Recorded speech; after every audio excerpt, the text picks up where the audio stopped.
तो आप सब कैसे हो। मैं सुरेश सर, भास्कर हिंदी प्राथमिक विद्यालय अम्बिवली से। विषय हमारा बच्चों परिसर अध्ययन और कक्षा तीसरी। परिसर अध्ययन में आज हम पढ़ने जा रहे हैं पानी हमारी आवश्यकता। देखो बच्चों, आप सबके साथ में हमारे साथ ऐसा होता है ना कि कभी कभी हमारी आँखों से आंसू क्या होते हैं, बहते हैं। बराबर है। इमली देखते ही हमारे मुंह में क्या आ जाता है, पानी आ जाता है। और सर्दी होने पर नाक से क्या होता है, पानी बहता है। और घाव होने पर रक्त बहता है, खून निकलता है। इससे क्या स्पष्ट होता है बच्चों, देखिए जैसे मैंने कहा कि हमारी आंखों से आंसू आता है। पहला चित्र यहाँ देख रहे हो, ये देखिए चित्र में, इसमें आंसू आ रहा है बच्चे के पास। और दूसरी बात ये देखो, इमली देख रही है लड़की, उसके मुंह में पानी आ जा रहा है।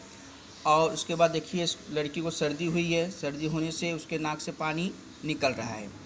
और हमें कहीं घाव लग जाता है, रक्त जाता है, तो उसमें से रक्त बहने लगता है, खून निकलने लगता है। तो इन सब चीज़ों से हमें क्या मालूम पड़ता है, क्या स्पष्ट होता है। तो बच्चों, इन सब चीज़ों से ये मालूम पड़ता है कि आंसू, लार, नाक तथा स्राव तथा रक्त, इन प्रवाही पदार्थों में क्या होता है, पानी होता है। आंसू में, लार में, जो मुंह से मतलब इमली देखते हमारे मुंह में पानी आ जाता है, वो जो लार होता है वो। और नाक से, नाक और स्राव से और रक्त यानी खून से, इन सब चीज़ों में क्या होता है, पानी होता है। ये स्पष्ट हो गया। अब यहाँ पे देखो बच्चों, लिखा है करके देखो। क्या करके देखना है आपको, एक छोटा सा क्या लेना है, खीरा लेना है। खीरा तो आप तो जानते ही हो खीरा कैसा होता है, ठीक है। और उसमें आप खीरा तो लोगे, लेकिन वो किसी बड़े व्यक्ति की देखरेख में, वो जो आप कृति करने जा रहे हो, तो किसी बड़े व्यक्ति के देख में, जैसे आपके मम्मी पापा भाई बहन जो भी होंगे, उनको बगल में बिठा लो। देखिए जैसे ये लड़का देख रहे हो, ये लड़का देखिए, ये लड़का खीरा लिया हुआ है, बराबर है, ठीक है। अब किसी बड़े व्यक्ति की देखरेख में उसे क्या करोगे, कद्दूकस, कद्दूकस जिसको बोलते हैं कसनी, कसनी से उसे क्या करना है, खीरा को आपको क्या करना है, घिसना है, घसना है।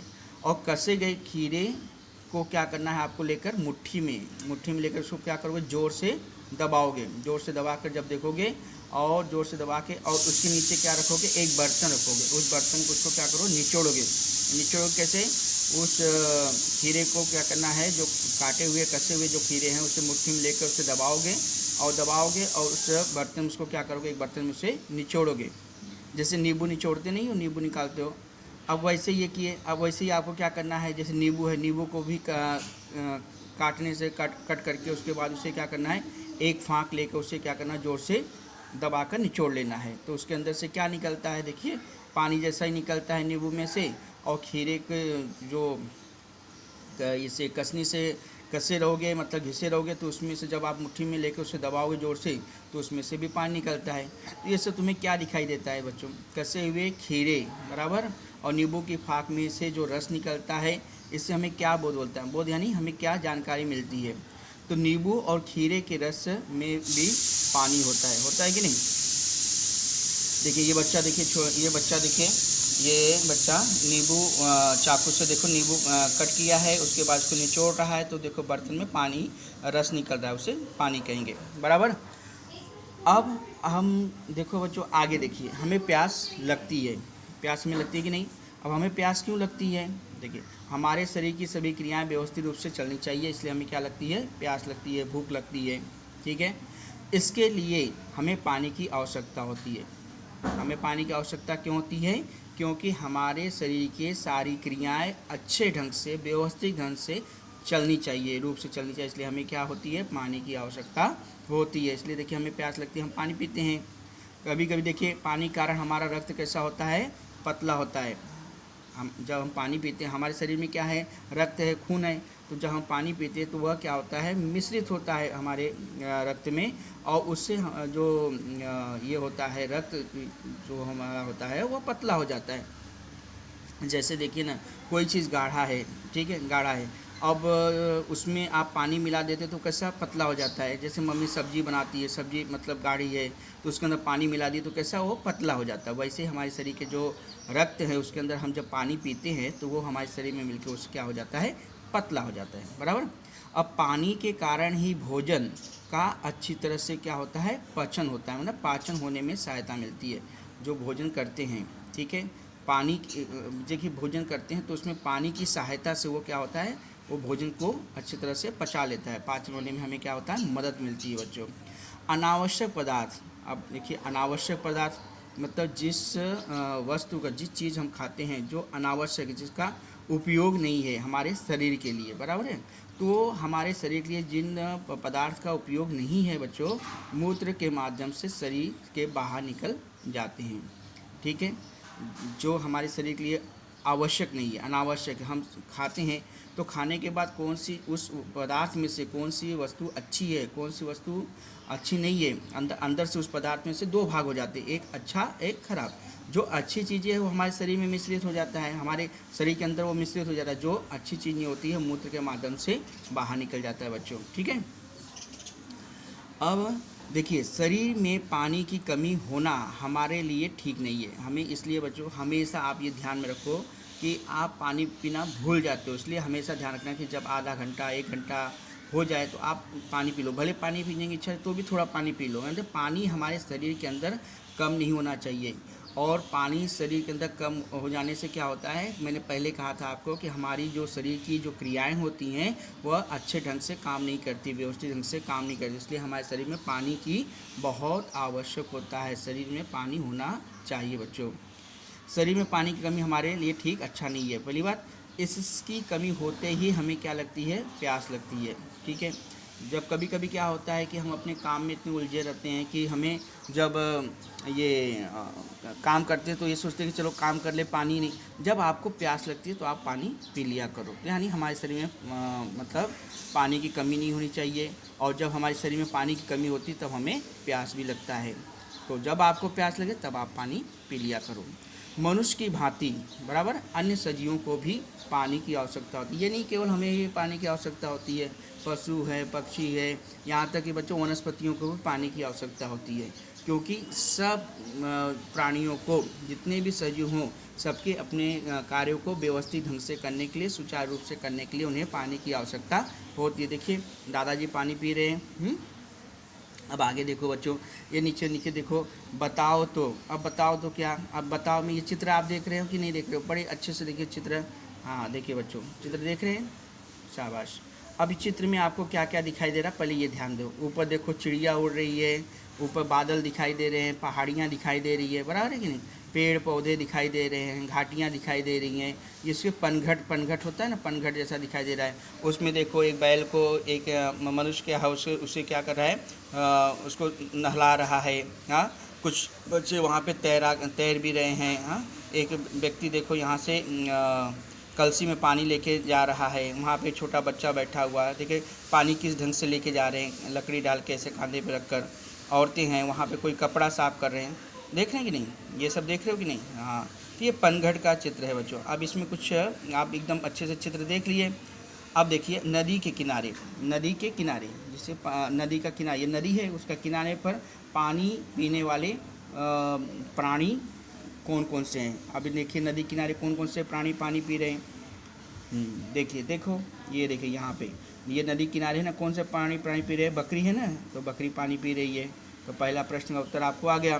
पानी में कौन तैर रहा है, अब देखो पानी में कौन तैर रहा है, देखिए देखिए पानी में देखो बच्चे तो तैर रहे हैं ना, देखो दिख रहा है ना, हाँ बच्चे तैर रहे हैं। अब पानी भर कर ले जाने वाले लोग इस पानी का किस लिए उपयोग करेंगे। अब आपको ये आपको स्वयं बताना होगा, जो लोग पानी लेके जा रहे हैं वो इन पानियों का उपयोग करेंगे। अब देखिए कौन पानी लेके जा रहा है, देखिए ये पानी लेके जा रहे हैं और ये पानी लेके जा रहे हैं, और यहाँ पे एक औरत है वो भी पानी लेके जा रही है। तो ये लोग पानी का क्या उपयोग करेंगे, पानी घर में ले जाएंगे, उससे क्या होगा, खाना बनाने के लिए उपयोग करेंगे, ठीक है, और बर्तन साफ़ करने के लिए उपयोग करेंगे, कपड़ा धोने के लिए उपयोग करेंगे। पानी का उपयोग बताने की जरूरत, पानी का कितना उपयोग है, बहुत सारा पानी का उपयोग होता है, क्योंकि हमारे जीवन में पानी की बहुत आवश्यक होता है। दो चीज़, हवा और पानी हमारे जीवन के लिए बहुत आवश्यक होता है, ठीक है।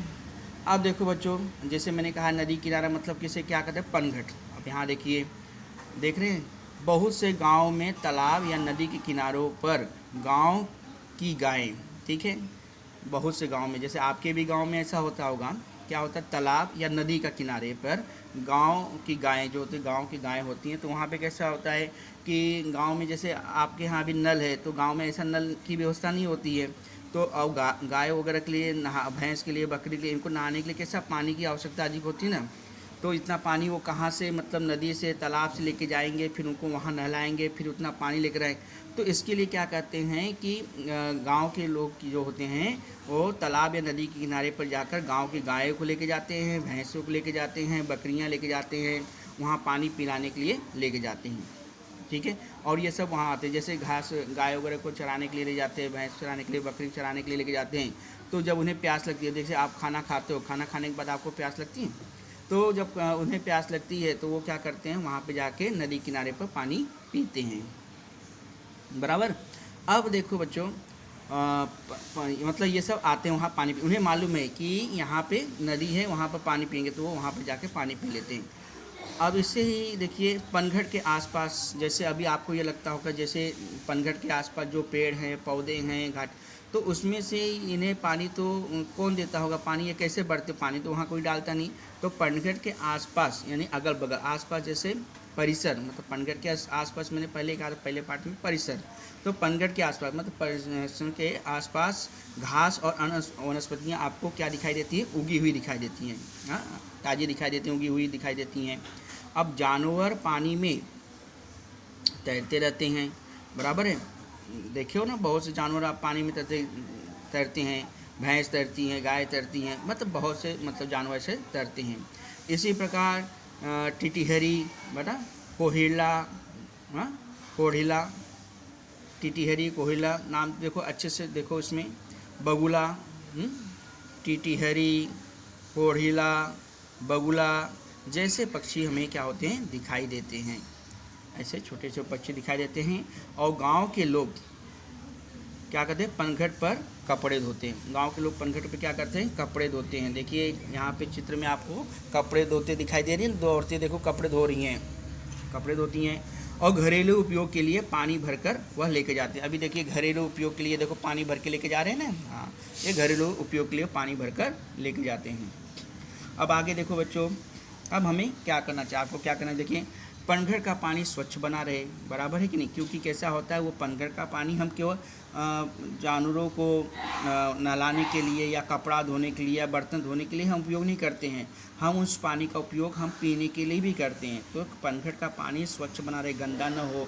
और दूसरी बात कैसे, चलो ठीक है पीने के लिए यूज करते हैं, लेकिन कभी कभी हम उस पानी से नहलाते हैं, तो हमें पानी जो नहाते हैं वो भी गंदा पानी नहीं होना चाहिए, स्वच्छ पानी होना चाहिए, तभी नहीं तो हमें अनेक प्रकार की बीमारियाँ आ जाएगी हमारे शरीर में।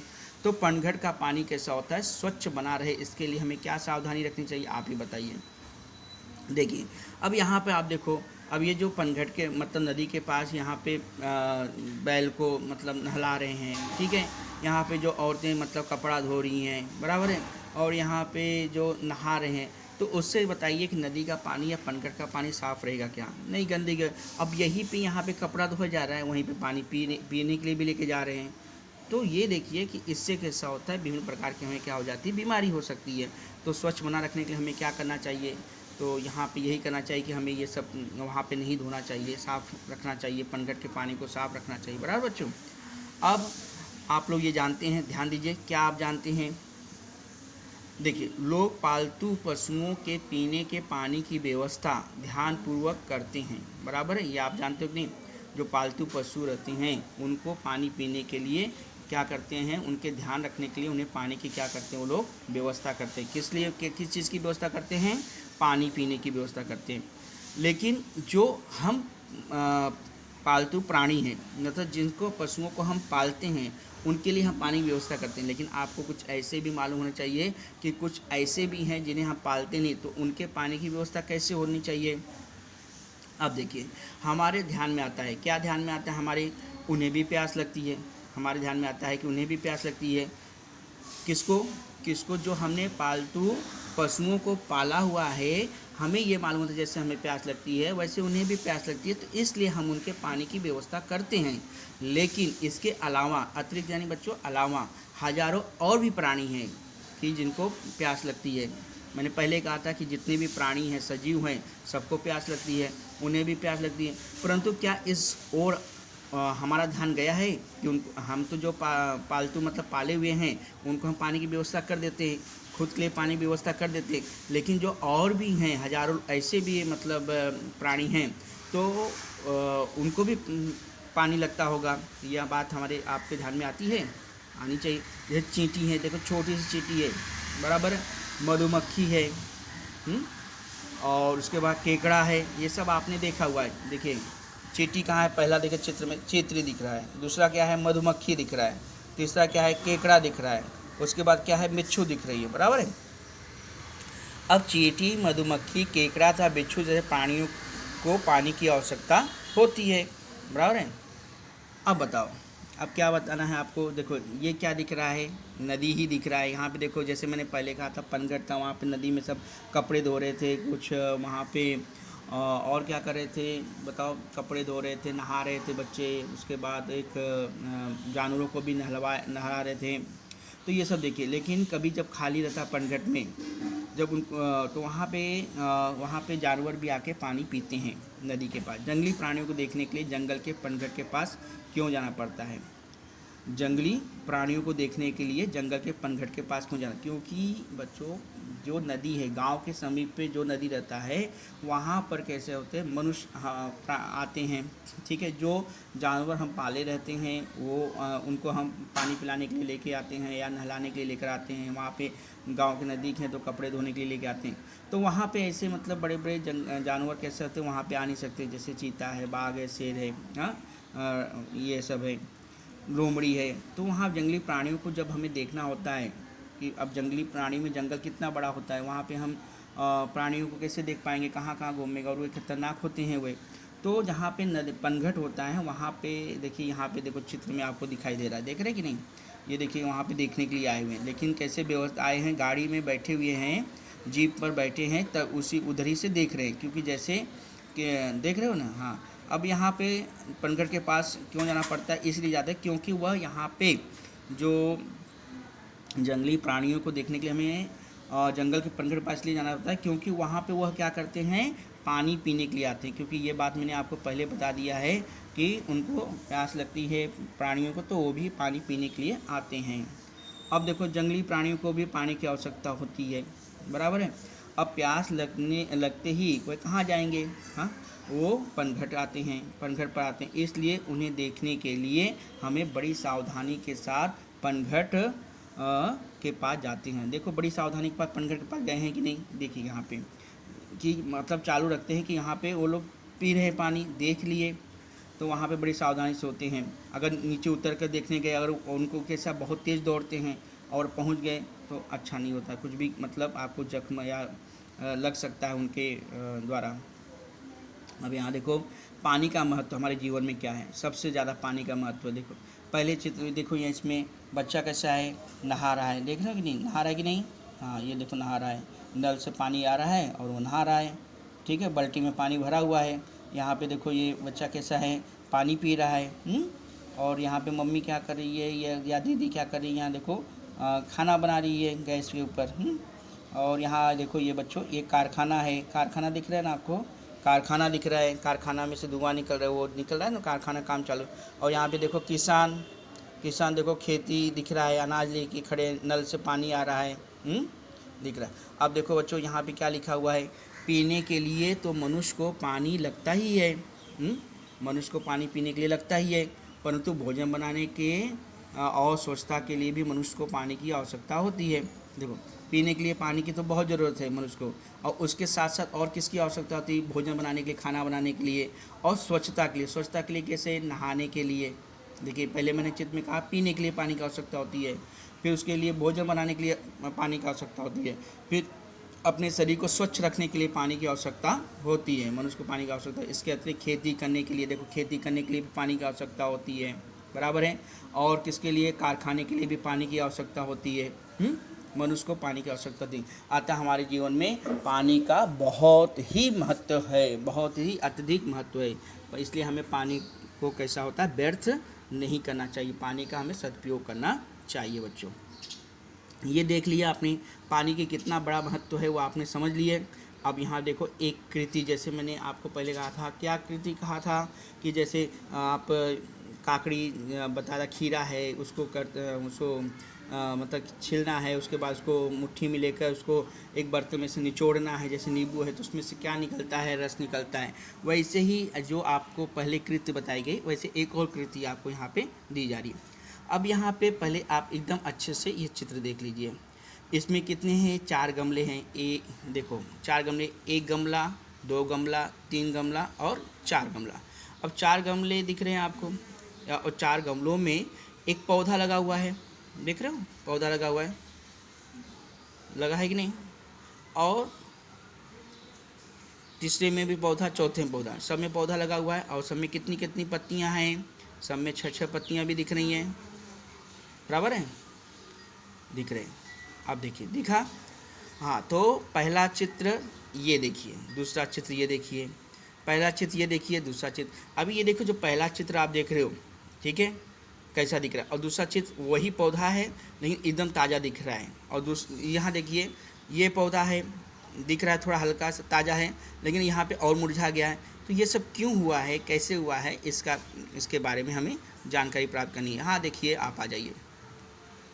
2 अलग अलग गमलों में, जैसे आपने पहला जो लाइन में जो चित्र है, 2 अलग अलग गमलों में एक ही वनस्पति के 2 छोटे पौधे मतलब लिया।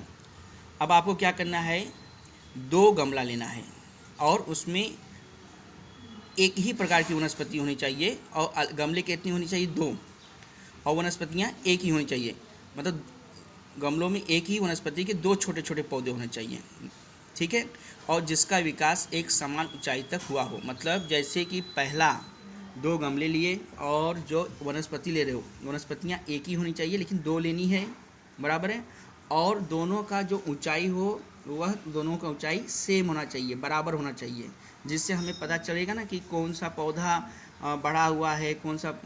इसके लिए जानकारी के लिए हमें ये सब चीज़ें ध्यान देनी चाहिए। एक ही वनस्पतियाँ होनी चाहिए, दो गमला 2 होना चाहिए, वनस्पतियाँ 1 होनी चाहिए, लेकिन ऐसे 2 वनस्पतियाँ लेना है और उसके अंदर ऊंचाई उनकी एक बराबर होनी चाहिए, ठीक है। अब उन गमलों को 1 तथा 2 क्रमांक दो। देखो यहाँ पे 1 और 2 क्रमांक दिया गया है, ठीक है। इसके बाद 5 दिन सवेरे केवल क्रमांक 1 वाले गमले के पौधे को पानी दो। जो पहला क्रमांक ये वाला पौधा है ना, ये क्रमांक पहला पौधा है और ये क्रमांक दूसरा पौधा है, बराबर है। ये 2 ले लिए आपने, 2 गमला लिया, उसमें 2 वनस्पतियाँ लिया, दोनों वनस्पतियाँ एक ही होंगी लेकिन 2 लेंगी, और उसमें अंदर आप गमले में उसको लगा दोगे। लगाने के बाद क्या करना है आपको, दोनों में पानी देना है। कितने दिन, 5 दिन।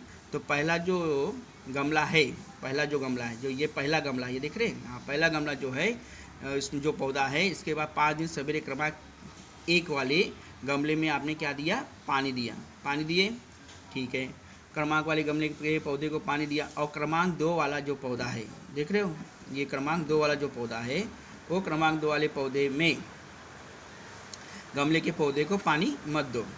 बात समझ में आए। हमने 2 गमला लिया, उसमें पौधे लगाए। पहला जो गमला है नंबर दे दिया 1 और 2, उसमें कैसा है, 5 दिन तक लगातार हमने क्या दिया, पानी दिया। और दूसरे वाले गमले में हमने 5 दिन लगातार पानी नहीं दिया।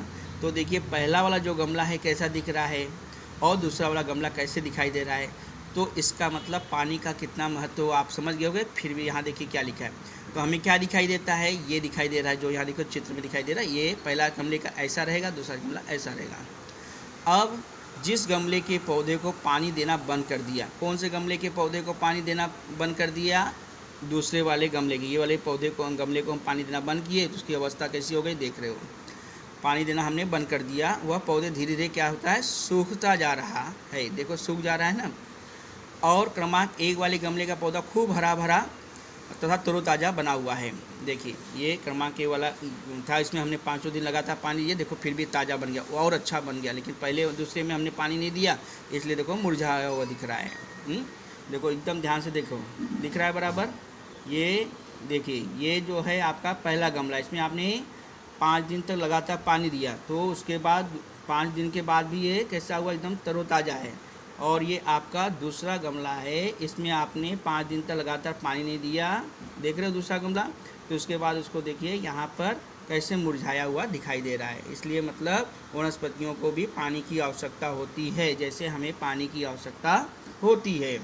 जिस गमले के जिस गमले के पौधे को पानी देना बंद कर दिया वह धीरे धीरे क्या होता है, सूखने लगता है और क्रमांक वाला गमले का पौधा खूब हरा भरा होता है, बराबर है, तरोताजा। इससे हमें क्या ज्ञान होता है कि जीवित रहने के लिए वनस्पतियों को भी पानी की आवश्यकता होती है। अब बिल्कुल सही फिट हो गया दिमाग में आपके कि जीवित रहने के लिए जैसे हमें पानी की आवश्यकता होती है वैसे वनस्पतियों की आवश्यकता होती है।